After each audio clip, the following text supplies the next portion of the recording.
Tuviste mezquino. Tuviste mezquino con los números de la encuesta, ¿eh? Tiraste los de Posadas, te lo guardaste para vos, ¿eh?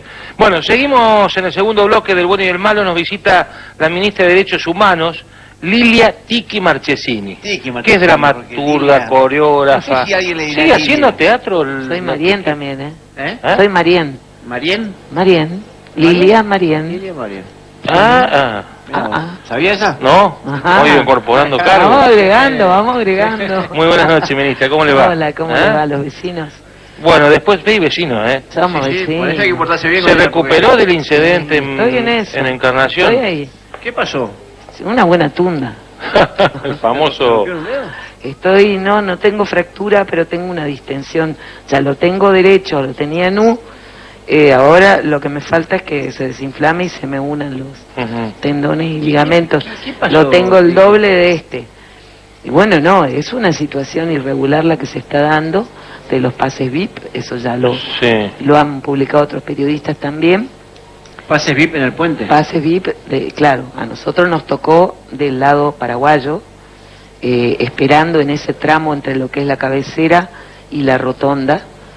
Y bueno, fuimos 3 cuadras de coches, esperando 4 horas y media casi, viendo que otros autos pasaban.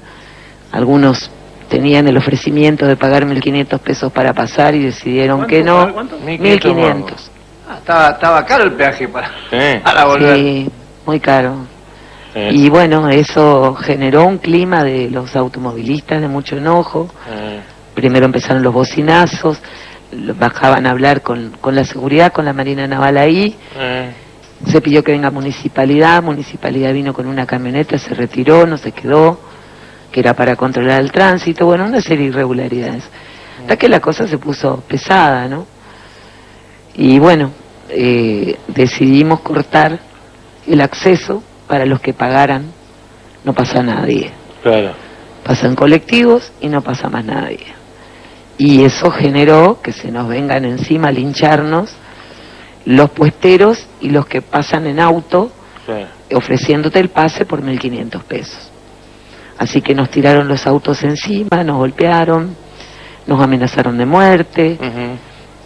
Bueno, cuando se puso todo tan feo, retrocedimos. Yo para ese interín ya había tomado contacto con las autoridades argentinas nacionales, avisando que estábamos indefensos, porque esa era la realidad, éramos rehenes.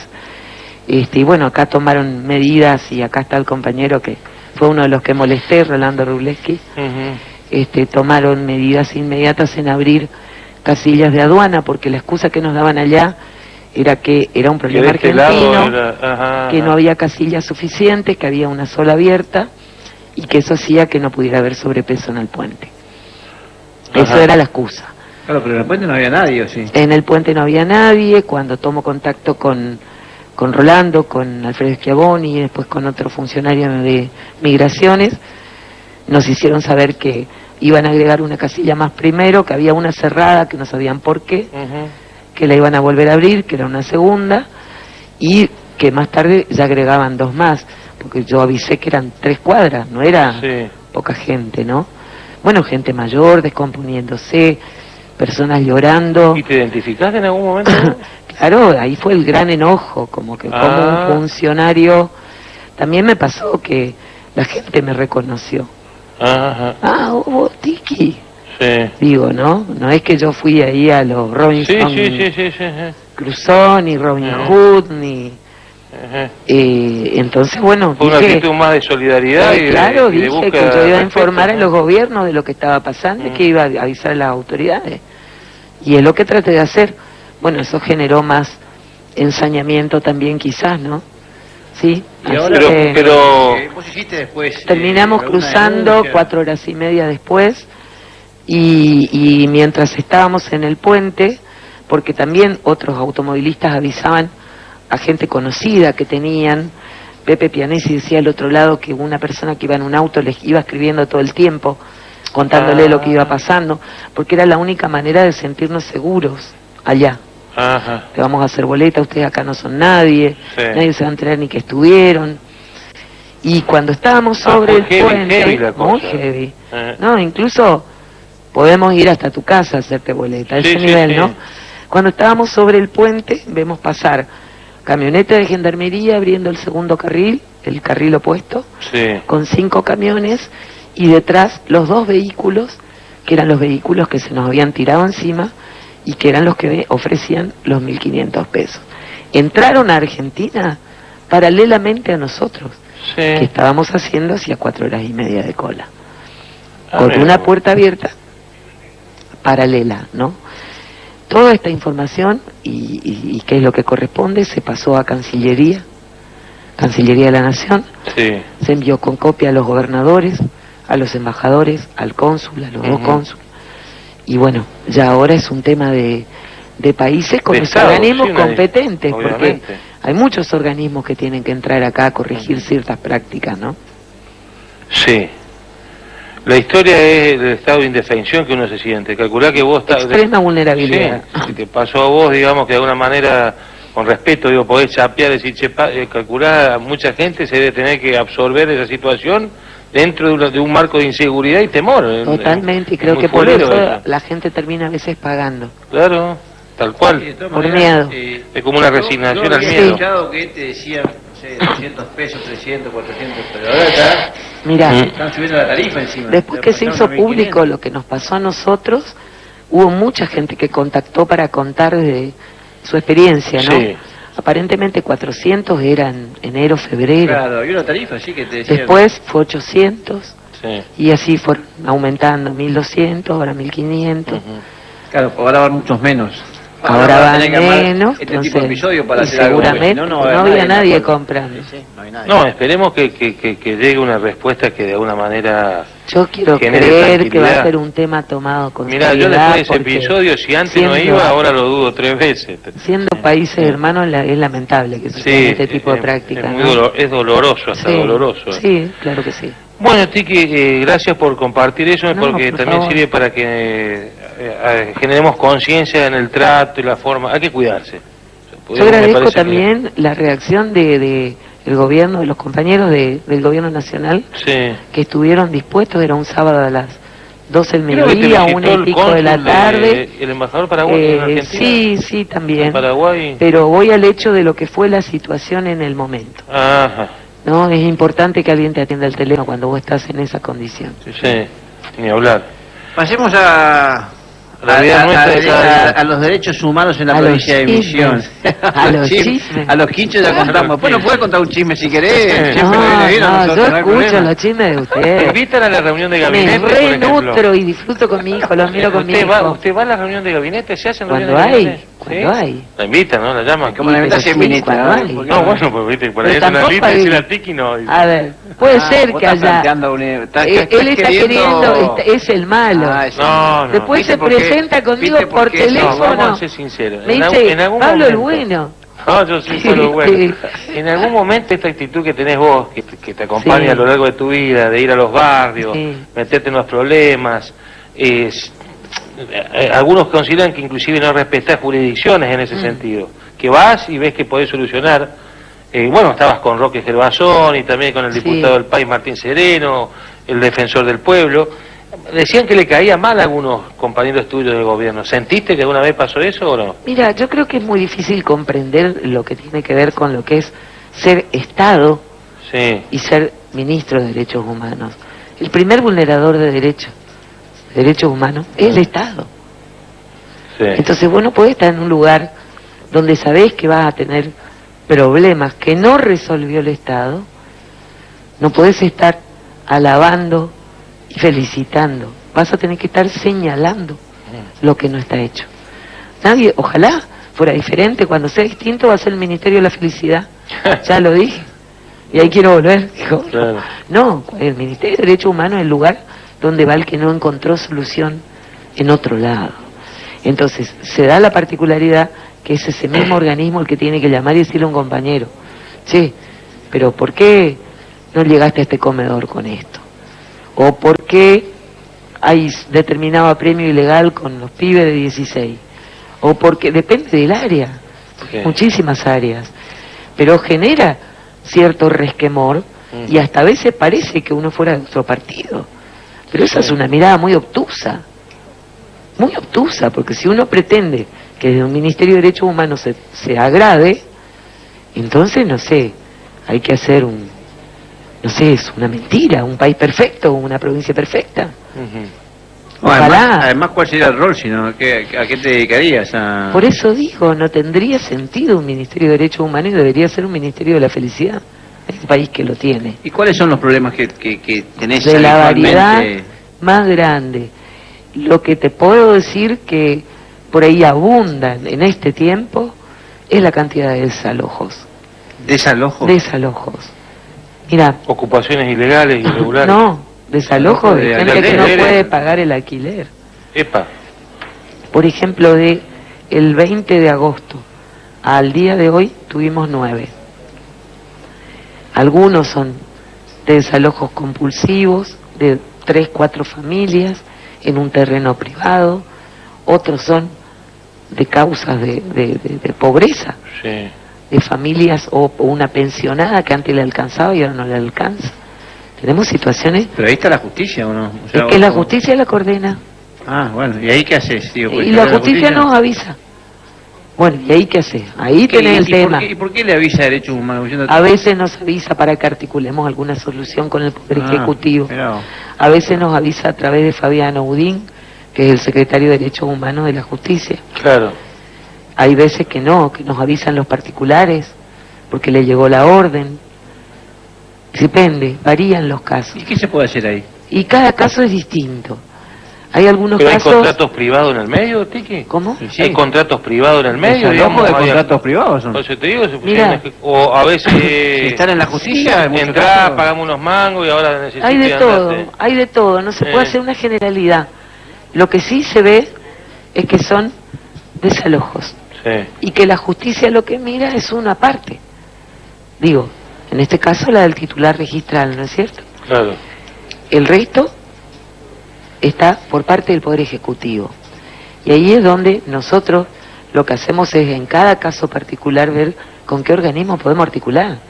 Porque en algunos casos, por ejemplo, una pensionada que nos tocó a cargo de 3 nietos porque no tienen padre los chicos y no podía más pagar, digamos, de hecho la llegaron a desalojar, sí, logramos que el dueño le permitiera estar un mes sin pagar el alquiler y logramos una vivienda con IPRODA. En ese momento una vivienda de las de madera. Sí. Pero por eso cada caso tiene una particularidad de gestión. Y son todas urgencias. Todas, y sí, además nos enteramos, vienen mañana, vienen ahora. Se complica más. En ese contacto, ¿hay más solidaridad o hay más negación? Digo, viste que está el vecino que mejor ves que está mal, pero bueno, no me meto. Nosotros vemos que hay un criterio de solidaridad en la comunidad. ¿Sí? Y como este caso, el hombre, el mismo titular que le hizo el juicio para que se vaya, terminó aceptando que se quede un mes. Bueno, porque también confía que nosotros como Estado le vamos a resolver. Ahí está en que nosotros, como políticos, generemos confiabilidad. ¿Sí? Y no que seamos unos chantas. Entonces hay casos que se nos complican más, que hemos tenido que ayudarle en la mudanza para llevarle a la casa de algún pariente y no hemos podido resolver. Y la cantidad de desalojos compulsivos tienen que ver de alguna manera con los niveles de pobreza que se han ido dando, familias que no llegaron a ser desalojadas, pero se han ido a la casa de los padres y de los abuelos. Para encontrar la casa, pagar, se van antes 4 generaciones en una casa de Liproda, Rodrigo. 4 generaciones en una casa de 2 dormitorios. Entonces, ese tipo de vivienda en ese estado termina siendo un foco, primero, de un montón de conductas que no son las más adecuadas. Violencia, de toda naturaleza. Segundo, termina expulsando a algún miembro del grupo familiar. ¿Dónde se va el que fue expulsado? A alguna tierra. ¿A dónde cae? A alguna tierra privada. Se juntan 10 familias. ¿Hay muchos terrenos ocupados hoy, así en tierras o privadas o fiscales? Mirá, nosotros nos vamos enterando en función de que van surgiendo las circunstancias, no es... No sé, yo articulo con Sonia, por ejemplo, los problemas de tierra cuando armamos las mesas de acuerdo. En este momento tenemos como 3 mesas de acuerdo distintos de causas judiciales que están para el desalojo, pero adentro tenés 40 familias. Y entonces solo articulamos, somos varios actores los que trabajamos, no solo el Ministerio de Derechos familias es un Humanos. problema, no lo resolvés así nomás, porque ya no tenés 40 casas para conseguir. Y hay diferentes casos, y cada caso tiene su particularidad. ¿Y se está notando más la pobreza hoy, Tiki, de alguna manera? En todo. Nos damos cuenta en el pedido de asistencia de módulos, el pedido de trámites demorados, por ejemplo, designación, pensiones caídas, todo lo que es ANSES está muy lento, muy parado, y eso genera que la gente que tenía antes esa platita no la tenga o no la pueda recuperar. Y eso genera pobreza, no hay duda. Hay gente que dejó de comer. Estuvimos en una casa el otro día, cuando llegamos por otro motivo, porque le estábamos ayudando a la señora a hacer las partidas de DNI y de fotocopia de documentos, porque también hacemos eso. Por ejemplo, se incendia una casa, Quique Parra a lo mejor genera la solución inmediata, pero la persona que quedó con la casa quemada se le quemó todo. Sí. Entonces no tiene DNI, no tiene nada. Claro, tiene que empezar Entonces a veces nosotros nos ocupamos más de esos papeles que de la acción concreta. Articulamos, generamos una sinergia con los demás organismos. Ahora, Tico, este es un gobierno este es un gobierno que se supone que está ubicado en el centro derecha, y quizás las medidas económicas no han sido de las mejores para contenerla, digo. Pero ha sido un gobierno que no le quitó la posibilidad de subsidio, de asignaciones a los que ya venían manteniendo, ¿no? Teóricamente inclusive han reforzado, por lo que uno ve, y ellos dicen, y lo que se ve en los registros, que ha crecido inclusive el padrón de gente que tiene asignaciones.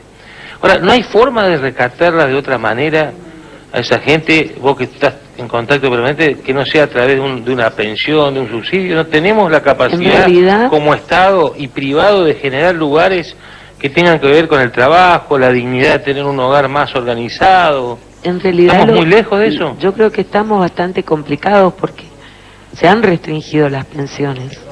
Sí, se han restringido, ¿sí? Se han eliminado pensiones por discapacidad, pensiones a los migrantes, se han eliminado. Y además, el mecanismo que está teniendo ANSES, y esto ya me reuní con Marcelo y lo hablamos, es un mecanismo de turno que demora mucho, a veces hasta en la revalidación de lo que ya tiene, el que sí tiene el beneficio. Eso genera a veces un obstáculo. Pero a tu pregunta concreta, yo creo que los índices de inflación son tan elevados que hoy es imposible definir qué necesita o cuánto necesita una persona para no ser pobre. Sí. Claro, ¿cuál es el número? Claro. Entonces vos me decís, generás trabajo y... ¿Quién gana bien? A ver, me pregunto. No, inclusive el que está dentro del sistema tiene grandes problemas para mantenerse dentro. Pero me refería en esto porque qué sé yo, cuando vos viste que una de las partes de la confrontación del que está trabajando y hace el sacrificio de mantener sus aportes como contribuyente, hace en la contraparte, lamentablemente, en vez de enojarse para arriba, a veces se enoja para abajo. Viste que a veces, en vez de nivelar para arriba, queremos nivelar para abajo. Es muy notorio, es algo que me parece que esa es la verdadera grieta que tenemos que superar. Entonces te dice, che, ¿por qué no generamos lugares, escenarios donde esta gente se puede incorporar de otro lugar que no sea la pensión, lo que decís vos, la bolsa de comida, el comedor, digo, y bueno, pasan los años y seguimos discutiendo las mismas cosas. Sería lo ideal. Sí, bueno, pero... Lo que pasa es que en la urgencia... Sí. La herramienta es la asistencia, porque cuando vos llegas y te encontrás 5 chicos y una mamá llorando, lo primero que se te ocurre es ir a comprarle un paquete de leche. ¿Sí? Pero nosotros venimos de lo que decía Mauri, que del hambre cero, llegamos a tener hambre cero. ¿Nosotros? Hambre cero está en desarrollo social, no tengo ni idea en este momento. No, pero bueno, somos parte del gobierno. ¿Cómo? ¿Vos creés que alguna vez, en un momento, llegamos a tener mejores indicadores? No sé. Que nunca habremos llegado, seguro. Yo nunca supe que todos los niños estuvieran bien comidos. Claro. Digo, no puedo decir algo que creo que no y que desconozco en la actualidad. No, pero por eso te digo, es como que descubrimos la pobreza ahora, digo. No, la pobreza aumentó mucho, no es lo mismo descubrirla que aumentar mucho. Aumentó mucho y esto no está lejos de la economía. A ver, lo que hablábamos de Paraguay también tiene que ver con eso. Si todo el mundo va a comprar allá, el comerciante que vende acá pide un empleado. Pero también, Tiki, ahí había un reaseguro con Paraguay, porque en ese momento los salarios eran bajos, pero Paraguay era barato. Ahora se terminó inclusive ese plus que teníamos con Paraguay. Sí, ahí hay un tema más todavía. No, es muy feo lo que se está viviendo. Es muy feo de verdad, y es muy feo sobre todo lo que tiene que ver con el borde de nuestra ciudad. Yo veo dentro de todo un interior, sobre todo un interior profundo, no tanto las ciudades más grandes, sino las localidades más pequeñas, veo que tienen más herramientas. Por ejemplo, la producción, la comida, la soberanía alimentaria. Pueden comer, por lo menos. Claro, garantizás eso. En cambio, vos ves los bordes de lo que son ciudades como Posadas, o era El Dorado, las más grandes, y ves cordones de pobreza. Ves cordones de pobreza, hablamos no solamente que no tenga para comer, está en condiciones a lo mejor de dos maderas, un toldo, una luz que puede ser un peligro porque un cable que le pasa por acá, sin trabajo, sin ayuda. Digamos, realmente hay una pobreza estructural que yo creo que tiene que ser un objetivo inmediato de algún programa. Cuando vos hablabas de programas, que escapa ya lo asistencial, coincido plenamente, pero tiene que haber. No, ¿sabes por qué te digo esto? Porque a veces veo que cuando más miseria hay, no de ahora, ¿no? Más perverso es el uso de la herramienta. Sí. Y sí. Y eso es lo que hay gente que dice, sí, ¿por qué tienen que estar cuatro cabezones manejando millones de pesos y después vas y el mismo lugar y los tipos no tienen lo suficiente para sobrevivir? Sí, porque también pero hay... Entonces sí, ¿hasta dónde llega el Estado y hasta dónde llegan las organizaciones? Pablo, ¿viste? Porque parece hay que prácticas ha pasado, digamos, claro que sí. Que no son para olvidarlas, pero tampoco son solo de la política. Cuando yo escuchaba que ustedes hablaban de la encuesta Economía, Corrupción, son cosas diferentes. La economía es un valor de una forma de generar distribución de la riqueza. Y la corrupción es un valor de una conducta humana. Son dos cosas diferentes. Vos podés ser un comerciante corrupto y podés ser un político corrupto, ¿o no? Digo, lo que hay que empezar a modificar son las prácticas que hacen que el político pierda credibilidad. Ese es el peligro. Cuando la política pierde credibilidad es porque estamos dejando de hacer buena política y ponemos en riesgo la democracia. Bueno, pero eso es un poco lo que pasa ahora, Tiki, porque a la gente, mirá las opciones que le dan a la gente, dicen en una encuesta. ¿Qué prefieren? ¿Un gobierno de corrupto o un gobierno de tipo que maneja la economía mala? Entonces, fíjate vos en la disyuntiva que te ponen hasta para hacerte una encuesta. Sí, me parece ni te quiero plantear este tema si te ponen esa disyuntiva para votar. Imagínate vos, porque la campaña muchas veces se basa en estos esquemas de focus group fue hecha también la encuesta, ¿no?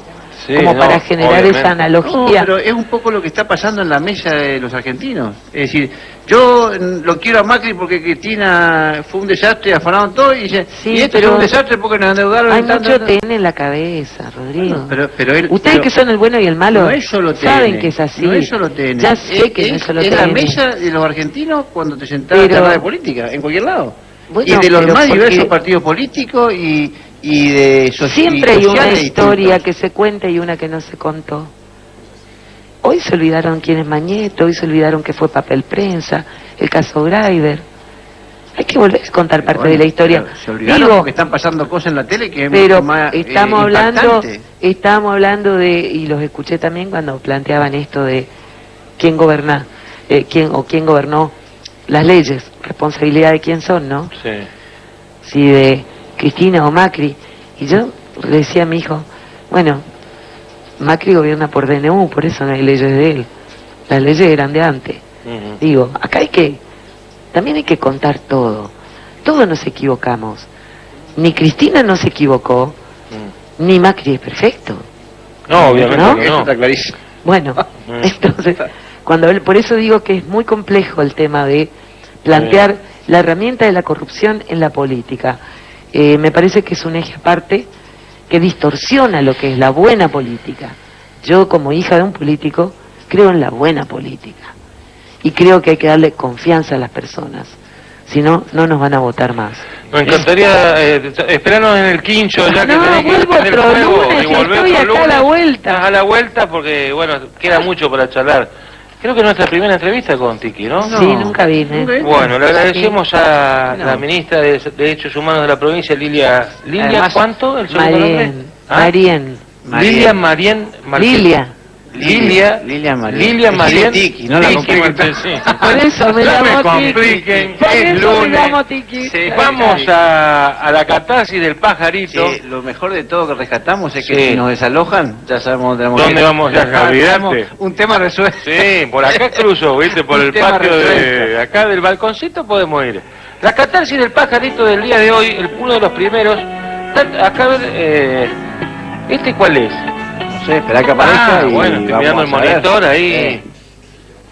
Este es de Alejandro Fargosi, que fue abogado, fue en el Consejo de la Magistratura. Sí. Un hombre vinculado a Cambiemos también, podemos decir. Y, más cerca de Cambiemos que Dice, Cristina. parte de los miles de empleados públicos en lugares inútiles o peor, entorpecedores de todo, podrían ser capacitados y formar con ellos una oficina de empleo que controle que todos los planeros y demás empleados busquen y acepten trabajo. Y al tercer rechazo dice, fin del plan. Bueno, ¿querés para tu... Mandar a Tiki. a tu katana en la mueblería? Otro cachivache. Otro cachivache. ¿No querés que me para tu katana en los vagos te traigan los muebles? Y algunos son un poco extremistas a veces en el Es lo que charlábamos en esto, ahí, esas miradas que decir, bueno, yo pongo para que vos no labures, viste, que hay que cambiar esa historia. Es la Argentina que tenemos. Bueno, venimos con otra catarsis. ¿No está Cristina hoy? ¿No hizo catarsis hoy, Cristina? Hizo. Ahora en un ratito la tenemos. Ah, porque hoy es viste un que día... hizo un videíto, ¿viste? Ahí tenés, Ahí viste, está. Cristina No, hizo ahí catarsis. apareció, mirá vos. Resulta que ella dice que le había regalado un cuadro Massa. Sí, le metió... Sergito, el de Tigre. Sí.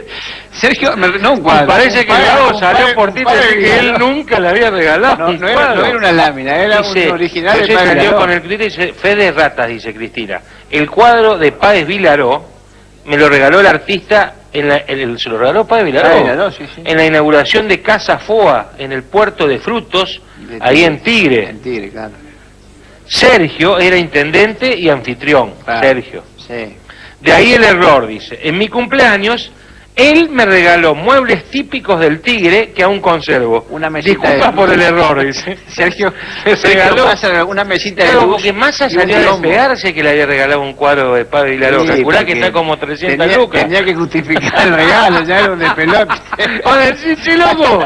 Así le regalaste un cuadro. ¿De dónde sacaste un Padre Vilaró? Entonces Entonces dijo, no, yo le regalé una mesita de luz de pino. Le regaló una mesita de pino y le regaló un biombo, eso de mí. Vamos en la costa del Tigre, ahí al lado de...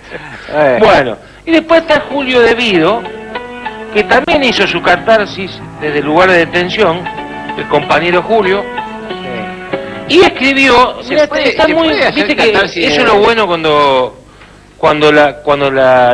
yo que soy un hombre de fe, no me mire mal, en serio le digo. A mis queridos compañeros presos peronistas, San Mateo, artículo 27, versículos 1 al 5. Parezco cuando estaba en el seminario yo. ¿Cómo artículo? Así le llaman. San Mateo. Dice, venido a la mañana, todos los principales sacerdotes y los ancianos del pueblo entraron en consejo contra Jesús, para entregarle a muerte. Y le llevaron atado, y le entregaron a Poncio Pilatos, el gobernador. Entonces Judas, el que le había entregado, viendo que era condenado, devolvió arrepentido las 30 piezas de plata a los principales sacerdotes y a los ancianos, diciendo, yo he pecado entregando sangre inocente. Mas ellos dijeron, ¿qué nos importa a nosotros? Allá tú. Y arrojando las piezas de plata en el templo, salió, se fue y se ahorcó. Esta es la palabra de Dios. Puso Julio, es un mensaje profundo para aquellos que somos lectores de la Biblia, como diciendo que alguien lo entregó. A él. Es la palabra de Dios. Y el que lo entregó, arrepentido puso grande ahí, también. Tal cual. Fíjate. Lo puso en grande. De puño y letra. Ahí está arrepentido. Arrepentido de puño y letra, ¿eh? Sí. Bueno, todo un mensaje. Es para pensarlo, digo, ¿eh? Sí, sí. Yo me quedé... Y fue y se no había leído la previa. Y fue y se ahorcó, dijo. Sí, Judas se ahorcó. El peso de la culpa, hermano. Sí, sí. Eso. Bueno, hacemos breve pausita ya. Gracias, Tiki, ¿eh? A ustedes. Quedó, viste, con el salmo de Julio. Sí, porque terminamos con la palabra de Dios. Nada más y nada menos.